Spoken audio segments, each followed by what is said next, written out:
BBAలో university second rank, third rank సాధించడం Sun international విద్యార్థులకే సాధ్యం. అక్కడికి వెళ్ళాక మన బాధ్యత కన్నా ఎక్కువగా మాతృ రాష్ట్రంలో తెలుగుదేశం పార్టీ రావాలి, అంటే తెలుగుదేశం పార్టీ వస్తేనే రాష్ట్రం బాగుంటుందనే ఒక ఎయిమ్తో అక్కడికి వచ్చిన తెలుగు వాళ్ళందరినీ చూశాక ఇక్కడున్న వారికన్నా వారికే ఆ బాధ్యత ఎక్కువగా కనిపిస్తుందని ఒక ఇన్స్పిరేషన్ తోని తిరిగి ఇండియా వచ్చాక ప్రతి మీటింగ్ లో అదే చెప్పేదానండి. ఎక్కడో హ్యాపీగా సెటిల్ అయిపోయారు, ఇక్కడికి రావాల్సిన అవసరం లేదు, ఆలోచించాల్సిన అవసరం లేదు, కానీ మనకన్నా రెట్టింపుగా ఆంధ్ర రాష్ట్రంలో మళ్ళీ ఒక సుస్థిర ప్రభుత్వం రావాలి, రాష్ట్రం తాలూకా బ్రాండ్ వాల్యూ పెరగాలి, అక్కడున్న మా తల్లిదండ్రులకి అక్కడే ఉండేలాగా ఉండాలని వారి తపన ఈ రోజు మొత్తానికి తెలుగుదేశం పార్టీ సాధించిన విజయంలో ఖచ్చితంగా ఎన్ఆర్ఐ పాత్ర చాలా ఇంపార్టెన్స్ గానే ఉంది. అది ఖచ్చితంగా నేను నమ్ముతాను కూడా.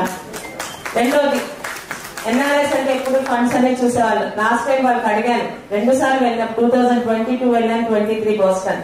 ఈసారి మీరు పర్సనల్ గా ఇండియా రావాలి, మీరు అక్కడ నుండి ఫండ్స్ పంపించడం కాదు, మీ ప్రతి ఒక్క ఊరిలో కనీసం మీరు 1 మంత్ ముందొస్తే ఒక్కొక్కరు ఒక 1000 మెంబర్స్ నైనా ఓట్లు వేయించగలరు. ఎందుకంటే ఇక్కడున్న మేము మాట్లాడిన దానికన్నా, అంటే ఒక పార్టీలో ఉండే మేము లీడర్స్ మాట్లాడిన దానికన్నా ఒక సక్సెస్ఫుల్ లైఫ్ ఎక్కడో అమెరికాలో గడుపుతున్న మీరు మీ ఓన్ టౌన్స్ కి వచ్చి మాట్లాడితే చాలా మంది యూత్ ఇన్స్పైర్ అవుతారు. ఎందుకంటే మీకు పాలిటిక్స్ అవసరం లేదు, కానీ రాష్ట్రంలో చంద్రబాబు నాయుడు గారి వల్ల ఒక 10-15 ఇయర్స్ బ్యాక్ 2 రాష్ట్రాలు కలిసినప్పుడు ప్రతి ఒక్క ఇంటి నుంచి కూడా ఎన్ఆర్ఐ ఉన్నారు. ఆ రోజు ఆయన అలా ప్రోత్సహిస్తేనే ఈ రోజు మేము స్టేజ్ లో ఉన్నాం. మళ్ళీ యువతకి అలాంటి ప్రోత్సాహాలు కావాలంటే చంద్రబాబు నాయుడు గారు ఆంధ్రలో రావాలని మీరు చెప్తే మాకన్నా కొన్ని లక్షల మంది ఇన్స్పైర్ అయి వింటారు అన్నాం. అదే ఈ రోజు కనిపించింది. ఎందుకంటే ఈ రోజు చంద్రబాబు నాయుడు గారు సాధించిన విజయంలో యువత పాత్ర చాలా ఎక్కువగా ఉందండి. గతంలో కనీసం రాజకీయ మీటింగులకి ఎంతో దూరంగా ఉండేవాళ్ళు, విమర్శించేవారు. చంద్రబాబు నాయుడు గారి విలువ తెలుసుకున్నారు, చదువులు చదువుకున్న ఈ రాష్ట్రం పరిస్థితి ఎలా ఉందో అర్థం చేసుకున్నారు. 5 సంవత్సరాలు ఒక కంపెనీలు కానీ ఎటువంటి స్కిల్ డెవలప్మెంట్ సెంటర్స్ కానీ లేకుండా వాళ్ళ తాలూకా వాళ్ళ తల్లిదండ్రులు వాళ్ళకి ఎన్ని లక్షల పోస్ట్ చదివించారో ఈ రోజు చికెన్ మాటలు, మటన్ మాటలు, వాలంటీర్ జాబులు ఇస్తున్నారని చెప్తున్నా ఈ జగన్మోహన్ రెడ్డి గారిని పంపించకపోతే, చంద్రబాబు నాయుడు గారు లాంటి విషనరీ రాకపోతే భవిష్యత్ తరాలు కూడా మనం సమాధానం చెప్పుకోలేమని యువత, ముఖ్యంగా మహిళలు, హ్యాట్స్ ఆఫ్ టు దెమ్. రాజకీయాల్లో ఉండి మేము కష్టపడడం వేరు, అసలు ఏ మాత్రం పార్టీతో సంబంధం లేకుండా ప్రతి ఒక్కరు కూడా, ఒక విశాఖపట్నం కాదు, విజయనగరం కాదు, నెల్లూరు కాదు, గుంటూరు కాదు, ప్రతి ఒక్క మహిళలు కూడా రోడ్ ఎక్కిన విధానం రాష్ట్రం మీద వాళ్ళ ప్రేమను కనిపించింది. ఇది ఒక్క తెలుగుదేశం పార్టీ విజయం కాదు, ఇది ప్రజా విజయం. రాష్ట్రానికి ఏం కావాలో మనం ఆలోచించుకొని మన సొంత చేతులతో తెచ్చుకున్నాం. ఇప్పటి వరకు తెలుగుదేశం పార్టీని, ఎన్డీఏ కూటమిని గెలిపించాలని బాధ్యతతో పనిచేశాం. ఈ రోజు నుంచి కొత్త బాధ్యత. చంద్రబాబు నాయుడు గారు వచ్చారు. ప్రతి ఒక్కరు ఏం ఆశిస్తున్నారంటే ఆయన చేతిలో ఒక మ్యాజిక్ స్టిక్ ఉంటది, ఆయన రాగానే అన్ని సంక్షేమ పథకాలు అమలైపోవాలి, రోడ్లు వచ్చేయాలి, కంపెనీలు వచ్చేయాలి, 7,000 రూపాయల వరకు పెన్షన్ ఇచ్చేది, ప్రతి ఒక్కటి జరిగిపోవాలనుకుంటారు. ఆయన వయసు 75 సంవత్సరాలు. నిజమే, సిబిఎన్ అనే బ్రాండ్ చూసి ఈ రోజు ఇప్పటికే కంపెనీలు కడుతున్నాయని కూడా తెలుసు, కానీ చాలా ఎక్కువ అప్పులు కూడా మన రాష్ట్రం మీద ఉన్నాయి, ప్రజల ఎక్స్పెక్టేషన్స్ ఉన్నాయి. మన శివాని గారు ఈ 21 మంది ఉమెన్ ఎమ్మెల్యేలతోని నేను కోఆర్డినేట్ చేసుకుంటాను అన్నారు. ఆమెకు ఒక చిన్న రిక్వెస్ట్, మీకు సిటీస్ లో కన్నా మీ వాల్యూ, మీరు చేసే పను మా పల్లెటూర్ల సైడ్ అయితే చాలా ఎఫెక్ట్ ఉంటుందండి. ఎందుకంటే సిటీస్ లో మేబీ సాఫ్ట్వేర్ ఉద్యోగాలు కానీ they expect a lot, I'm not saying wrong. పల్లెటూరులో వాళ్ళ జీవన విధానం, వాళ్ళ ఇన్కమ్, ముఖ్యంగా మా ఉద్దాన ఆడపిల్లలు, మీరు ఇక్కడ నుంచి కాకుండా ఒకరోజు టైం తీసుకొని ఉద్దానం వస్తే తెలుస్తుంది. మాకు అక్కడ ప్రధాన వనరులు జీడిపప్పు, కొబ్బరి. జీడిపిక్కలు అనేది సంవత్సరంలో 3 నెలలు వాళ్ళకి టైం ఉంటుంది. ఈ 3 నెలల జీడిపిక్కలు వచ్చి వాళ్ళ చేతులకి వేలు ముద్రలు కూడా పోతాయి. అదొక్కటే ఉద్దానం ఆడపిల్లలకి ఆధారం. అలా కాకుండా ఈరోజు జీడి పిక్కల నుంచి ఎన్నో రకాలుగా మన పెన్ని అనే ఒక డ్రింక్ కానీ యాష్ నుంచి చాలా రకాలుగా చేయగలం. చిన్న చిన్న కుటీర పరిశ్రమలు, దాని మీద ప్రాజెక్ట్ రిపోర్ట్స్ తో నేను రెడీ అవుతున్నాను.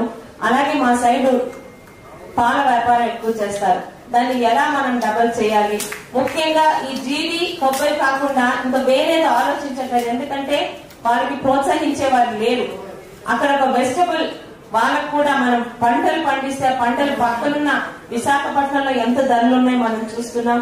ఇలాగ అక్కడ ఉన్న ఉమెన్ కి సంవత్సరం పొడుగునా ఉద్దానం మహిళలకి ఆదాయం చూపించగలిగితే ఒక ఉమెన్ ఎమ్మెల్యేగా నాకు ఇచ్చిన 5 సంవత్సరాలు నిజంగా నేను వాళ్ళకి సేవ చేసినట్టే.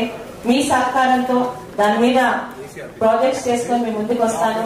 దయచేసి ఒకసారి ఇక్కడ నుండి సహాయం చేస్తాం అనుకున్నా మీరు మా ఏరియా ఒక రాగలిగితే యూ హ్యావ్ అన్ ఐడియా. అక్కడ ఉమెన్ మీకు కలగగలిగితే అక్కడ ఉన్న అట్మాస్ఫియర్ కానీ వాళ్ళ తాలూకా మెంటాలిటీ మీకు అర్థమవుతుంది. So I'm really thanking you for giving an opportunity. గెలిపించిన వరకు ఒక బాధ్యత, గెలిపించాక చంద్రబాబు నాయుడు గారిని ఎన్నుకొని తప్పు చేయలేదని 175 నియోజకవర్గాల్లో ప్రతి ఒక్కరు అనుకోవాలంటే చాలా మంది మీలాగా ముందుకు రావాలి. I'm really I want to take that opportunity from you people. Please visit Palasa.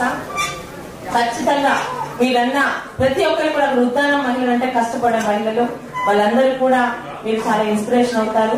నిజంగా ఈ కార్యక్రమాన్ని నన్ను కూడా భాగస్వామ్యం చేసిన ప్రతి ఒక్కరి పెద్దలకి, మరి శివాని గారికి అందరికి కూడా పేరు పేరున ధన్యవాదాలు. Thank you. థ్యాంక్ యూ అండి.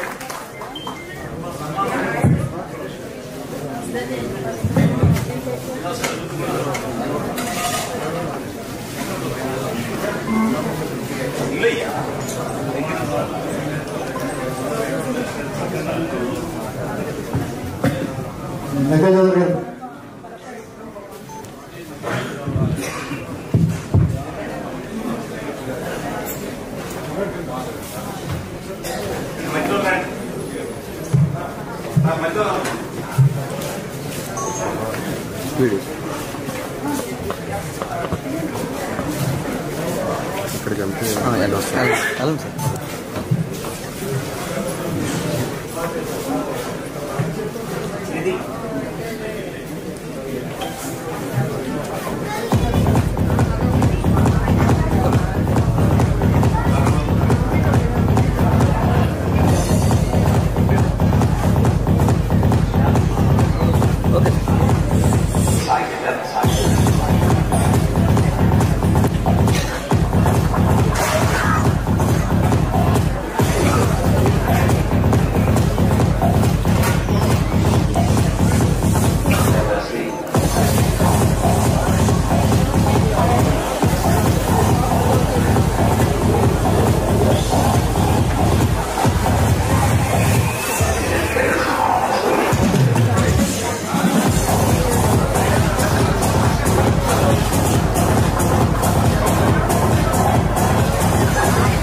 లైట్స్ పెట్టుకుంటుంటే వాళ్ళకి కట్టాల్సి ఇంకా లేదు.